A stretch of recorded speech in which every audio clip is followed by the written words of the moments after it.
નમસ્કાર દર્શક મિત્રો, કરંટ ટોપિકમાં હું પીનલ આપ સૌનું સ્વાગત કરું છું। વાત કરી રહ્યા છે નવરાત્રિની તૈયારીઓને લઈને। હવે એવું કહી શકાય છે કે નવરાત્રિને હવે ગણતરીના દિવસો બાકી રહ્યા છે, ત્યારે ચોક્કસપણે તમામ જે ઓર્ગેનાઇઝર્સ છે તેમની તૈયારીઓ પૂર્ણ થઈ ગઈ છે, પણ નવરાત્રિની તૈયારીઓમાં નિયમોનું ધ્યાન કેટલું રાખવામાં આવી રહ્યું છે? દર વર્ષે કહેવામાં આવતું હોય છે કે નવરાત્રિમાં નિયમોનું પાલન કેટલું થતું હોય છે, એટલે કે નિયમો સાથેની આ નવરાત્રિ કેવી જોવા મળશે? જ્યારે પણ કોઈ પણ ઓર્ગેનાઇઝર નવરાત્રિની તૈયારી કરે કે પછી નવરાત્રિ કરવાનો નિર્ણય લે, ત્યારે એને બધી જ બાબતોનું ધ્યાન રાખવાની જરૂરિયાત રહેતી હોય છે, અને એની સાથે સાથે સરકાર જે ગાઈડલાઇન્સ જાહેર કરતી હોય છે એ ગાઈડલાઇન્સનું પાલન કરવું પણ જરૂરી હોય છે। અને એ ગાઈડલાઇન્સ પણ તમામ જે ખેલૈયાઓ હોય છે તેમની માટે હોય છે, તેમની સુરક્ષા માટે હોય છે। આ વખતે જે મહત્વનો મુદ્દો બની ગયો છે તે છે ફાયર સેફ્ટીના નિયમો।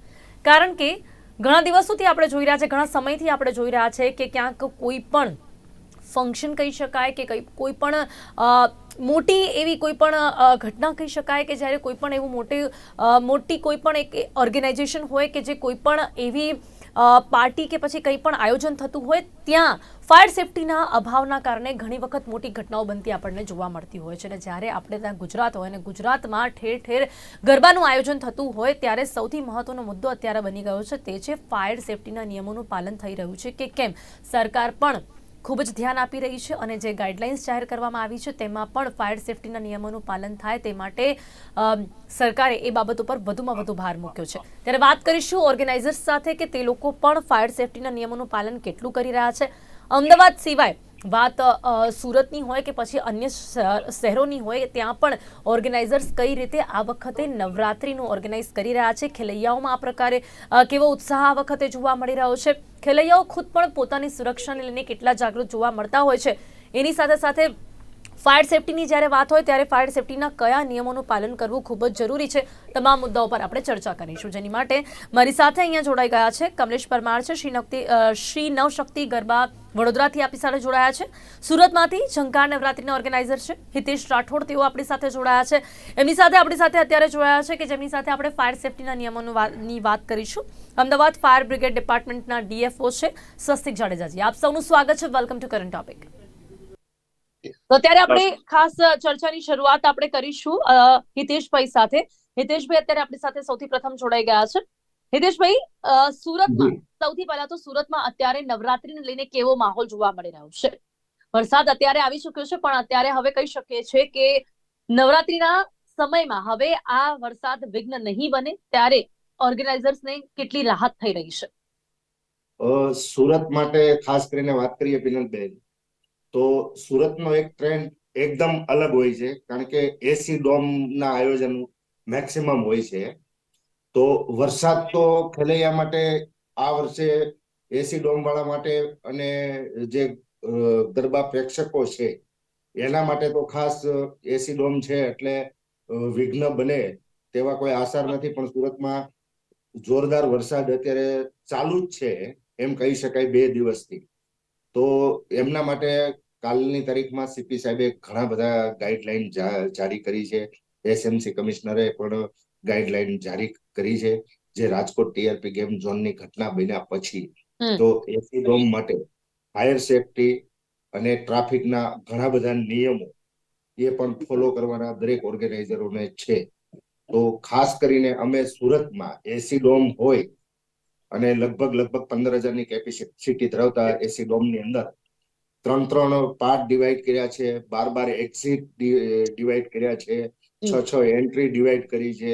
અને ફાયર સેફટીને લઈને સુરતમાં એક નામચીન ફાયર કંપની જે સરયુ ફાયર છે, તો અમે એ લોકોને આખો કોન્ટ્રાક્ટ આપી દીધો છે કે સુરતના જે ચીફ ફાયર ઓફિસર હોય એમની ગાઈડલાઈન મુજબ તમામ જે ડોમની સુવિધાઓમાં ફાયરની જેટલી જરૂરિયાત છે એના કરતા પણ વિશેષ રીતે એ લોકો આયોજન કરી શકે, એટલે ચીફ ફાયર ઓફિસર સાથે મળીને જ આયોજન કરેલ છે।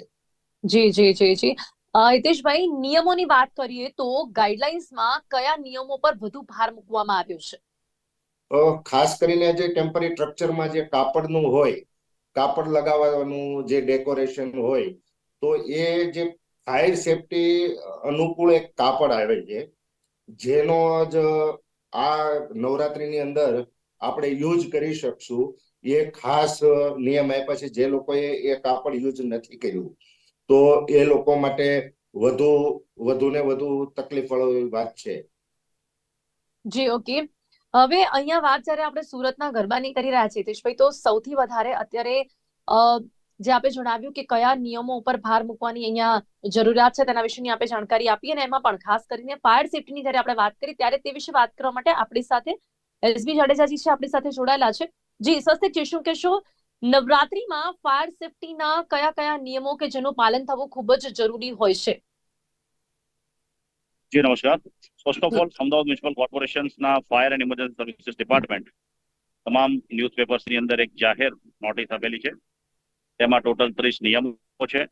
એમાં ફાયર પ્રિવેન્શન અને પ્રોટેક્શન્સ લો કોમ્પ્લાયન્સને ધ્યાનમાં રાખીને as per Gujarat fire prevention life safety measures act rules અને રેગ્યુલેશન્સ, બ્યુરો ઓફ ઇન્ડિયન સ્ટાન્ડર્ડ્સનો 8758 જે કોડ છે, ટેમ્પરરી સ્ટ્રક્ચર્સમાં ફાયર સેફ્ટી નોર્મ્સ કેવા હોવા જોઈએ, અને ખાસ કરીને electrical fire prevention point of view કે ભાઈ ઇલેક્ટ્રિકલ ફોલ્ટના કારણે કોઈ પણ શોર્ટ સર્કિટ કે કોઈ પણ સ્પાર્કિંગ થાય અને એના કારણે ફાયર એક્સિડન્ટ ન થાય એના માટે પ્રિવેન્શન સ્ટ્રેટેજી માટે તમામ ઇવેન્ટ ઓર્ગેનાઇઝરે એ ધ્યાન રાખવાનું છે, જેથી કરીને રાજકોટ જેવી ફાયર એક્સિડન્ટ કોઈ નવરાત્રી ગરબામાં ના થાય.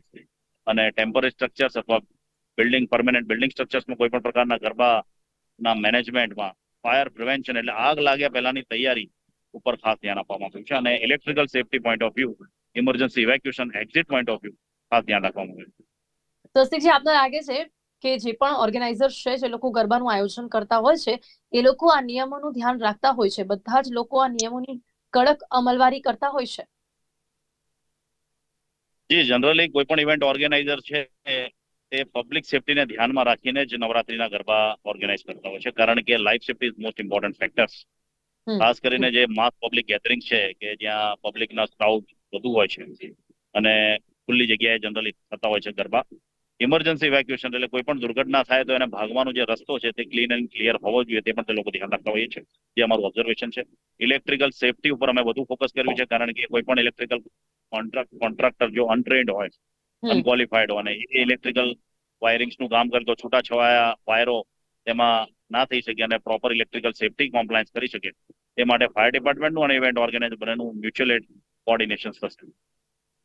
જી બિલકુલ. કમલેશ્વર મારજી આપણી સાથે છે. કમલેશજી, વડોદરામાં એમ તો કહેવાય છે ને કે જોવા જઈએ તો વડોદરા કે જ્યાંના ગરબા બહુ જ વખણાતા હોય છે, કેવો માહોલ આ વખતે જોવા મળી રહ્યો છે વડોદરામાં ગરબાને લઈને, અને ઓર્ગેનાઇઝર્સ જે છે એ લોકો પણ કેટલા ઉત્સાહી જોવા મળી રહ્યા છે? વડોદરામાં આખા વિશ્વમાં વડોદરાના ગરબા ફેમસ છે, કલ્ચરલ સિટી તરીકે ફેમસ છે, બરાબર.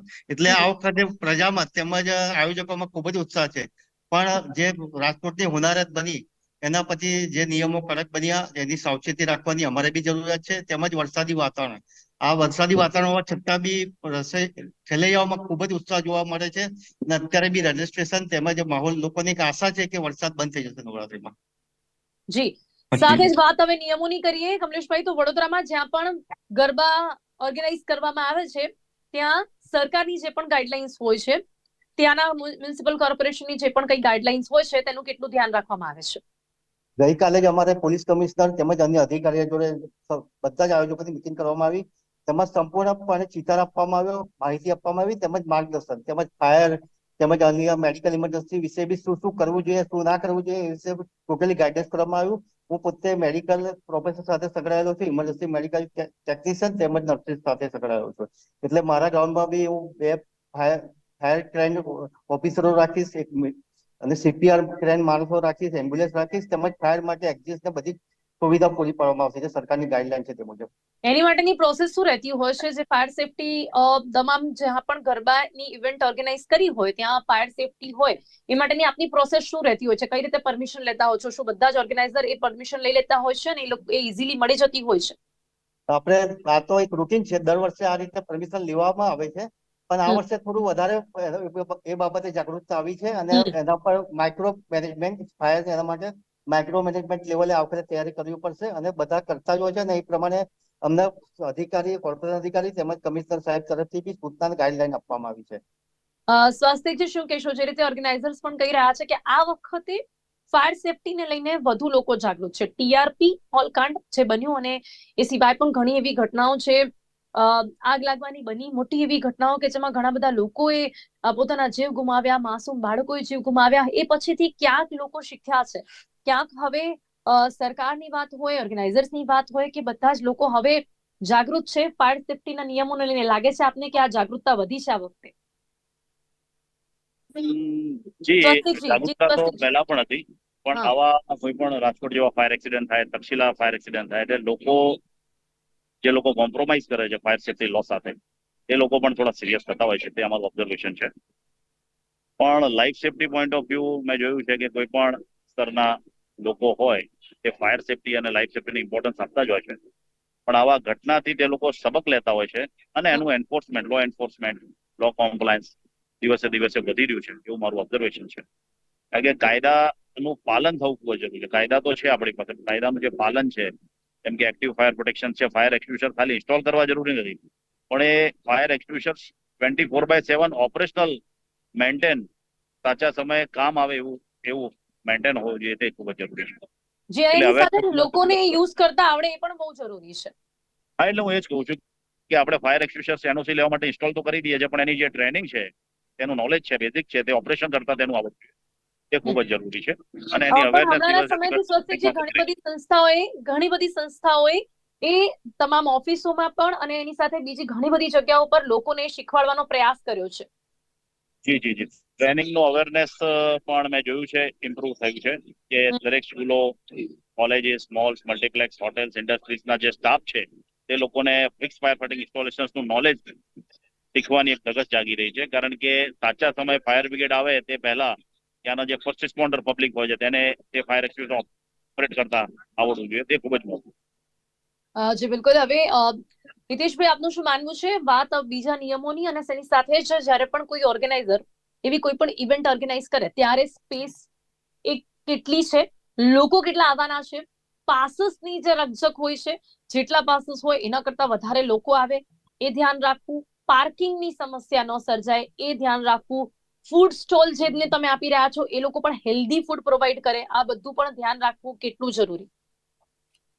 ફૂડ સ્ટોલ માટે વાત કરીએ ને, તો આ વખતે જે એસી ડોમ છે એની સિવાયનો ફૂડ ઝોન અલગ બનાવવામાં આવ્યો છે, જે ડોમની અંદર હોય જ નહીં સ્ટોલ. જે એના માટે ફૂડ ઝોન આખું અલગ, પાણી પીવું હોય કે નાસ્તો કરવો હોય તે બીજા ડોમમાં જવાની એને વ્યવસ્થા કરવામાં આવી છે.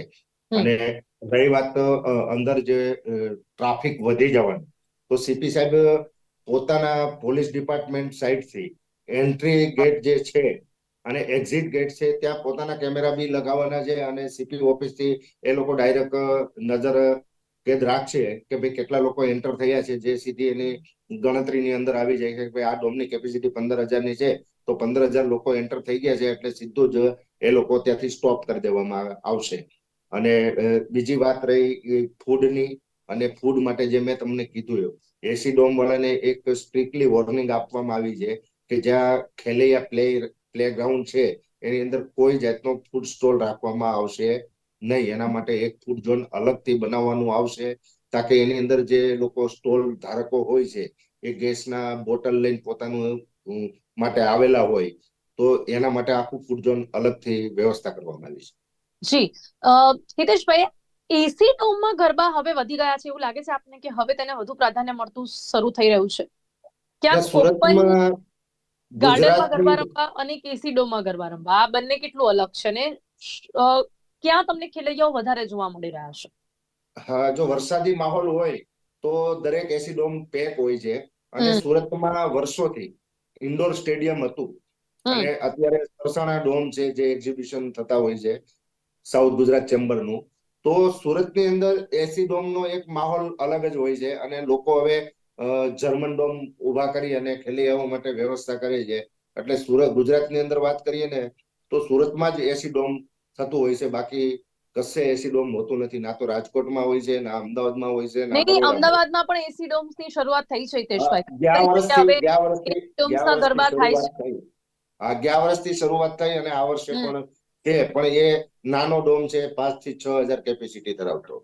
એટલે ઓકે. હવે ધીરે ધીરે કમલેશભાઈ, આપનું અમદાવાદ શું માનવું છે એસી ડોમમાં જે ગરબા થતા હોય છે વડોદરામાં તેની ડિમાન્ડ કેટલી હોય છે? લોકો એસી ડોમમાં ગરબા રમવા માટે તૈયાર હોય છે? કારણ કે એમ તો વરસાદ હોય એટલે વરસાદમાં એ જ ઓપ્શન રહેતું હોય, પણ વરસાદ ન હોય તો એસી ડોમ અને ખુલ્લા ગ્રાઉન્ડમાં બંનેમાંથી વધારે ખેલૈયાઓ શું પસંદ કરે? તો જો ખુલ્લું ગ્રાઉન્ડ જ વરસાદ હોય તો પસંદ કરે છે બને ત્યાં સુધી તો, જી. કારણ કે એસી માં સફોકેશન થવાના ચાન્સ વધુ હોય છે. અને લાસ્ટ યર થી જે આપણે એટેક ના પ્રોબ્લેમ વધી ગયા છે કે જી જી યુવાનોને કમલેશભાઈ, પણ આપનું શું માનવું છે આ વાત પર? આપણે વડોદરામાં હજુ એસી ડોમનું કલ્ચર આવ્યું નથી અને અહીંયા ભૂતકાળમાં પ્રયત્ન કર્યો સક્સેસ બી નથી થયું. જો હમ. વરસાદ ચાલુ હોય તો એસી ડોમ ચોક્કસ સફળ થાય, એની ડિમાન્ડ વધી જાય. પણ હમ. જો વરસાદ ના હોય તો એસી ડોમ ચોક્કસપણે વડોદરામાં નિષ્ફળ જાય, ખાલી પડે. એટલે એક આ તો જો ને તોની વાત છે. એટલે એક નવી શરૂઆત કદાચ આવતા વર્ષે અમે કરવાનો પ્રયત્ન કરીશું એસી ડોમ માટે, પણ હાલ પૂરતું એક આશા એ કે વરસાદ વિરામ દેશે. ઓકે, સ્વસ્તિકજી, એસી ડોમમાં અને બહાર ગ્રાઉન્ડમાં કેવી કેવી એવી દુર્ઘટના જે સર્જાતી હોય, એટલે કે જે કોઈ પણ આવી આગ લાગવાની ઘટના બનતી હોય, એના કારણો શું મેઇનલી રહેતા હોય છે? કે કયા કારણોસર આગ લાગવાની ઘટના સર્જાતી હોય છે, કે આ એક્સિડન્ટ થતું હોય, એના કારણો ગરબાની ઇવેન્ટમાં શું રહેતા હોય છે મેઇનલી? સ્વસ્તિકજી. જી, ખાસ કરીને ગરબાના જે ફાયર સેફટી ઓડિટ ઓબ્ઝર્વેશન્સ હોય છે અમારા, એ ઇલેક્ટ્રિકલ ફાયર સેફટી હોય છે, ઇમરજન્સી ઇવેક્યુએશન હોય છે, એક્ટિવ ફાયર પ્રોટેક્શન અને પેસિવ ફાયર પ્રોટેક્શન ઉપર પણ અમે ભાર આપતા હોય છે. Active fire protection it means ફાયરને જે કંટ્રોલ કરી શકે તેવા ઇક્વિપમેન્ટ્સ, અને પેસિવ ફાયર પ્રોટેક્શન એટલે જે આગને રોકી શકે તેવા મેજર્સ. તો આ બંને વસ્તુ પર ધ્યાન આપતો હોય છે. ખાસ કરીને લાઈફ સેફટી એટલે ઇમરજન્સી ઇવેક્યુએશન, કોઈ પણ દુર્ઘટના થાય કોઈ પણ જગ્યાએ, ચાહે ટેમ્પરરી સ્ટ્રક્ચર્સ હોય કે કન્ફાઇન્ડ સ્ટ્રક્ચર્સ હોય, એસી ડોમ હોય કે પરમેનન્ટ સ્ટ્રક્ચર્સ હોય, તેમાં સેફલી ઇવેક્યુએશન પબ્લિકનું થઈ જાય એ માટે ખાસ અમે ધ્યાન રાખવું હોય છે, ને એ ઓબ્ઝર્વેશન સમજવું. મેઇનલી કારણોની વાત કરીએ એસી ડોમમાં, કે પછી આપણે કોઈ પણ ઇવેન્ટની વાત કરીએ, તો કારણ કે ત્યાં લાઇટિંગ હોય છે, પછી ઇલેક્ટ્રિક મશીન્સ, એ સિવાય મ્યુઝિક, એ સિવાય ઓપન વાયરિંગ, એવા બીજા કયા કયા કારણો હોય જેના કારણે આ ઘટના સર્જાતી હોય છે? ઓર્ગેનાઇઝર્સે શું ધ્યાન રાખવું જોઈએ? ખાસ કરીને ફાયરના જે ચાન્સીસ છે, 95% ઇલેક્ટ્રિકલ ફાયર ફોલ્ટ થી ફાયર થવાના કારણો હોય છે, નંબર 1. નંબર 2, કોઈ પણ બીડી સિગરેટ છે એના કારણે ફાયર થતી હોય છે. ઇલેક્ટ્રિકલ ઓવરલોડિંગ અને ઓવરહીટિંગના કારણે ફાયર થવાના પૂરેપૂરા ચાન્સીસ છે. તેનું ફાયર પ્રિવેન્શન છે, એટલે electrical fire prevention point of view એક સારા ક્વોલિફાઈડ ઇલેક્ટ્રિશિયન સાથે જો એ ઇલેક્ટ્રિકલ વાયરિંગ કરાવવામાં આવે તો it is very good for all event organisers. બીજું, બીડી સિગરેટ તો નો સ્મોકિંગના આપણે બોર્ડ્સ લગાવવો જોઈએ છે, પણ ખાસ કરીને સ્ટ્રિક્ટ વિજિલન્સ જો સિક્યુરિટી દ્વારા કરવામાં આવે તો કોઈ પણ પ્રકારના બીડી સિગરેટથી પણ ફાયર થવાના ચાન્સીસ નથી હોતા.